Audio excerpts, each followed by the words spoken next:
रासलीला का प्रारंभ और श्री कृष्ण की काम विजय। रासलीला के 3 सिद्धांत हैं।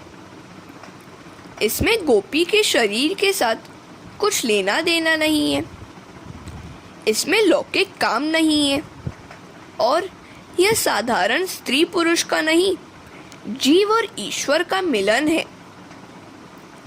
शुद्ध जीव का ब्रह्म के साथ विलास ही रास है। शुद्ध जीव का अर्थ है माया के आवरण से रहित जीव।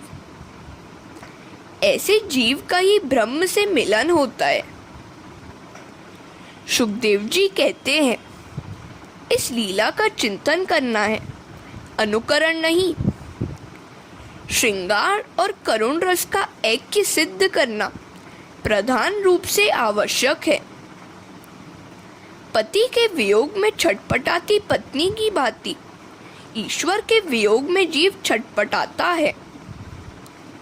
ऐसा बताना ही रासलीला का हेतु है।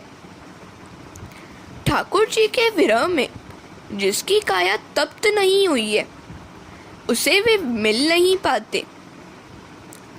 उस आतुरता का यथार्थ वर्णन करने के लिए ही श्रृंगार रस का आश्रय लिया गया है।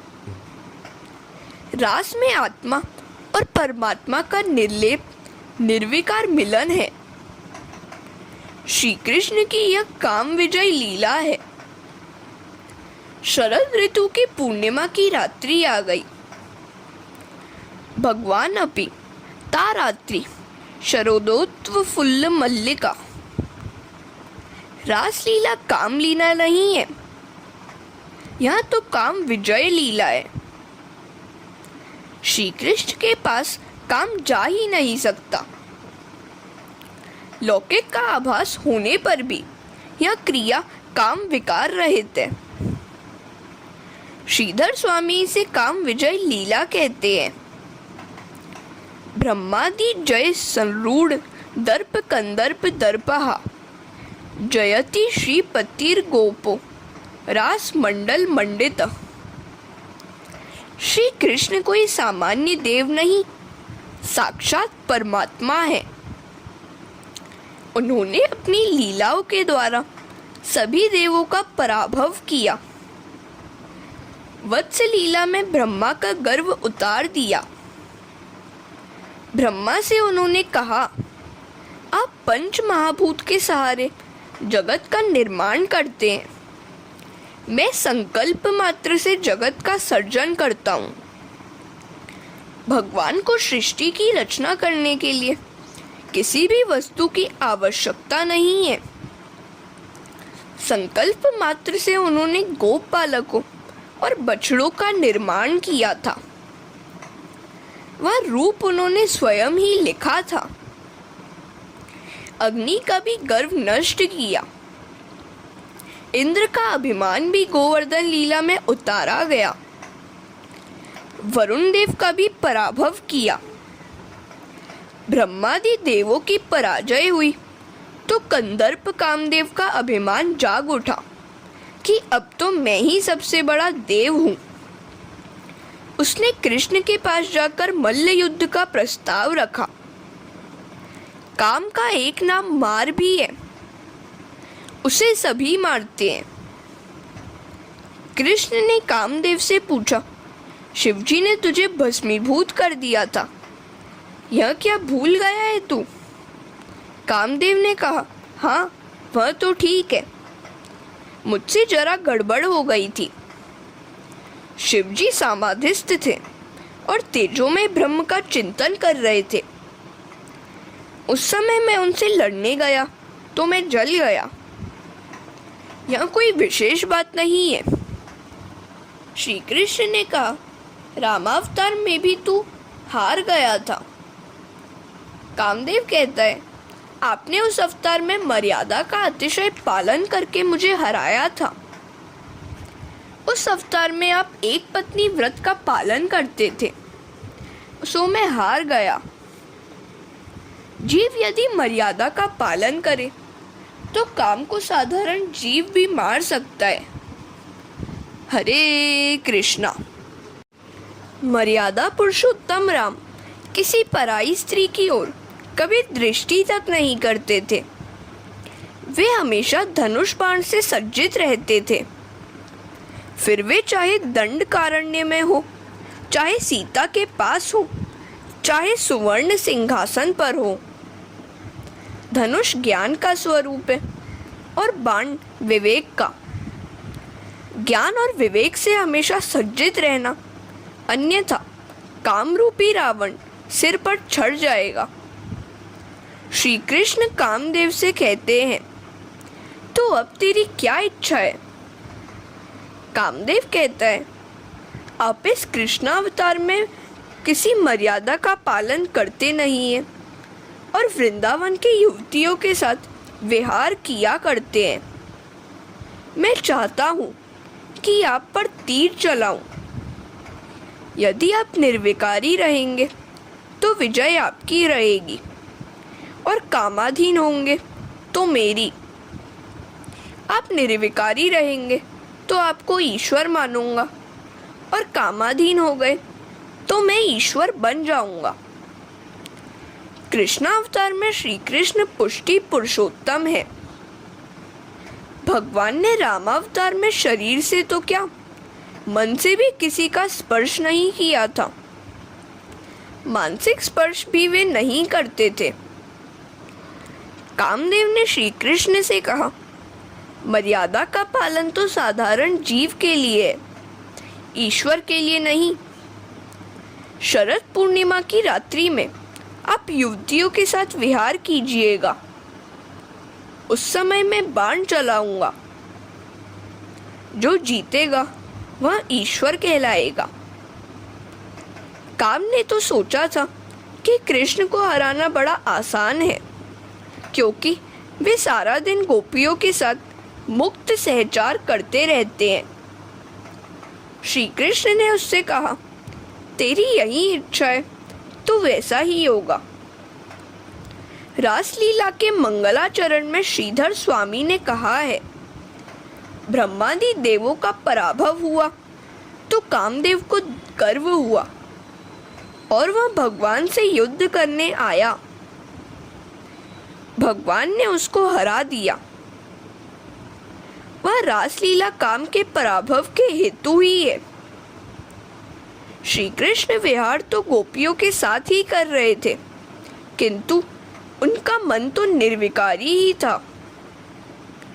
वन में किसी वृक्ष के नीचे एकांत में समाधिस्थ होना, संयम का पालन करना, काम को हराना कोई विशिष्ट बात नहीं है, किंतु श्री कृष्ण ने तो अनगिनत सुंदरियों के साथ रहकर काम का पराभव किया।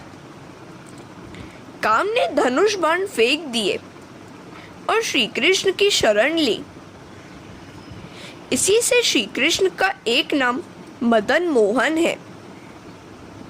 श्री कृष्ण तो योग योगेश्वर हैं।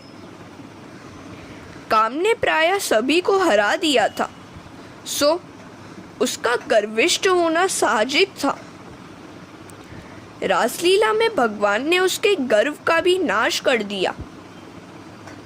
देवी भागवत में व्यास जी कहते हैं कि एक बार वे भी कामाधीन हुए थे। पराशर ने 60,000 वर्ष तक तपश्चर्या की। वे एक बार यमुना पार कर रहे थे, तब नाव खेती हुई मल्लाह कन्या मत्स्यगंधा का सौंदर्य देखकर वे मोहित हो गए। उन्होंने उस कन्या का हाथ थामा।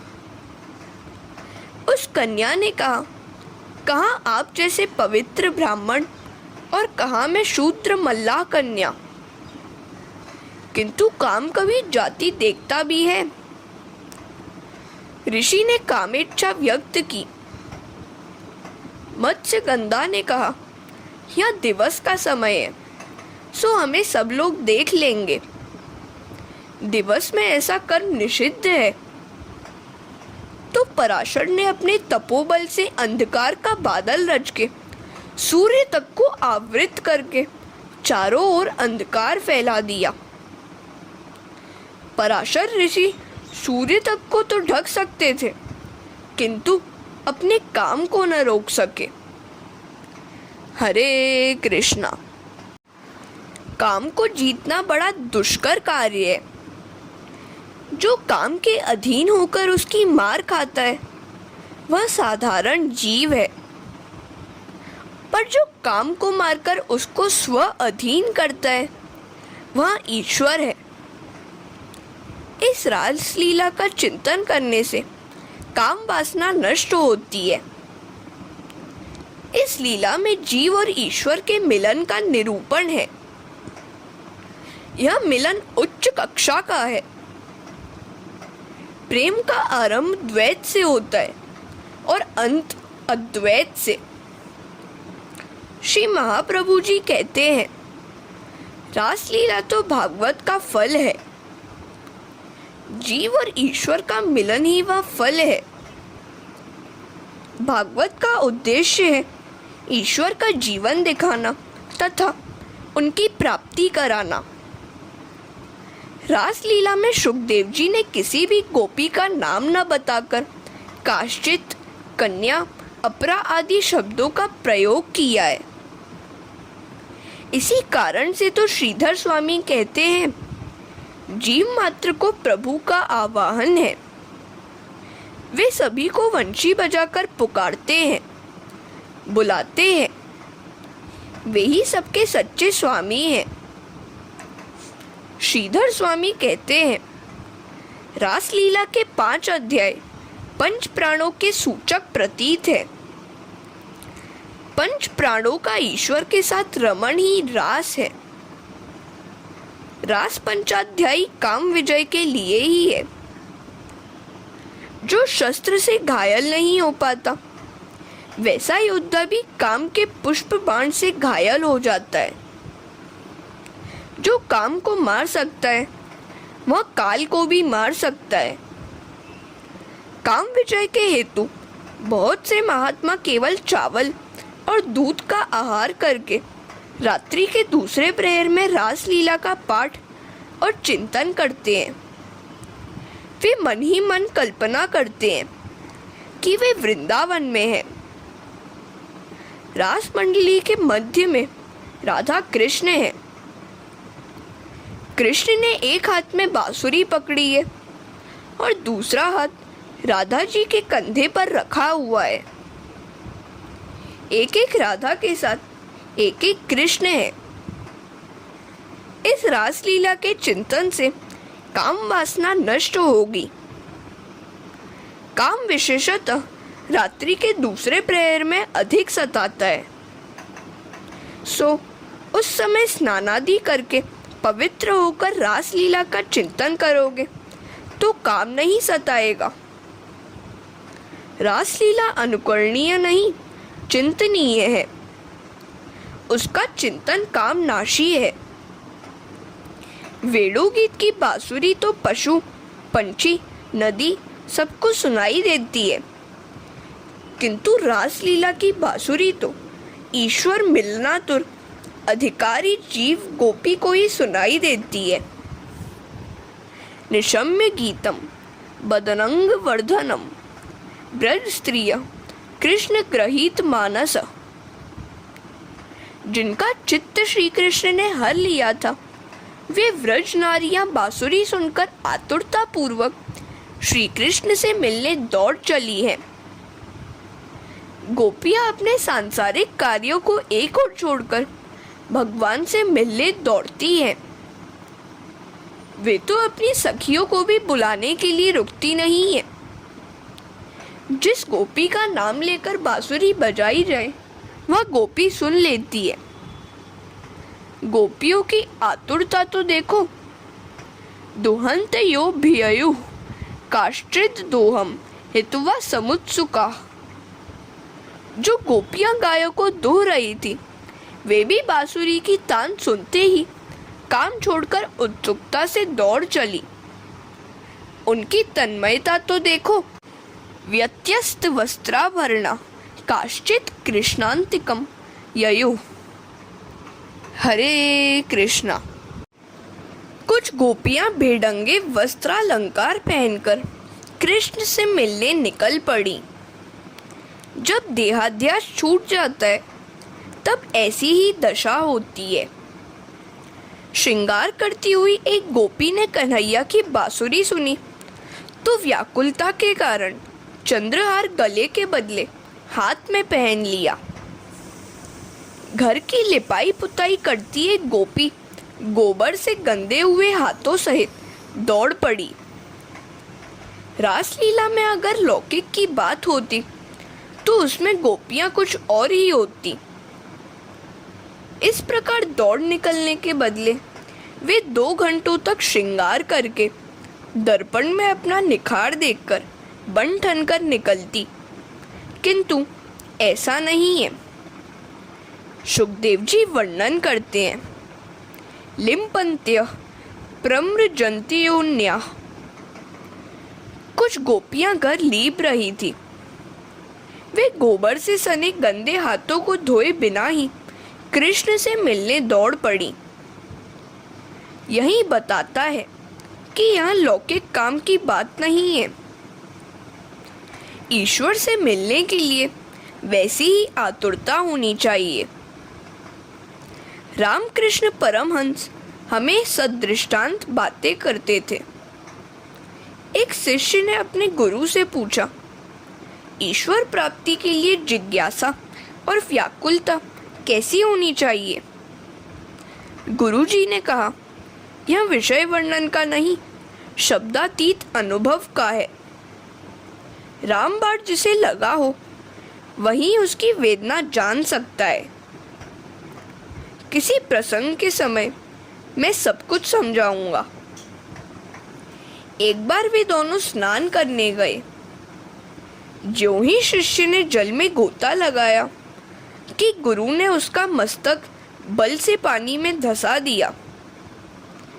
सांस लेने में तकलीफ हो गई तो वह शिष्य छटपटाने लगा, बाहर निकलने के लिए व्याकुल हो गया। गुरु ने हाथ उठा लिया तो शिष्य ने पानी से ऊपर उठकर चैन की सांस ली। गुरु ने पूछा, कैसा रहा अनुभव? शिष्य ने कहा, अरे मेरे तो प्राण ही निकले जा रहे थे। लगता था प्राणवायु के बिना मैं मरने ही जा रहा था। गुरुजी ने कहा, हाँ, तो ईश्वर को प्राप्त करने के लिए भी वैसी ही छटपटाहट, तड़प, व्याकुलता, आतुरता की आवश्यकता है। ऐसा होगा तभी ईश्वर मिलेंगे। मीराबाई ने कहा है, तुम देखिया बिन कल न परत है, तड़प तड़प जिव जासी। रासलीला कोई साधारण स्त्री की नहीं, देहबान भूली हुई देहाध्यास से मुक्त स्त्री की कथा है। देहाध्यास नष्ट होने पर प्रभु की चिन्मयी लीला में प्रवेश मिलता है। गोपियों को रिश्तेदारों ने रोका, किंतु वे कब रुकने वाली थी? उनका मन मनमोहन ने जो मोह लिया था।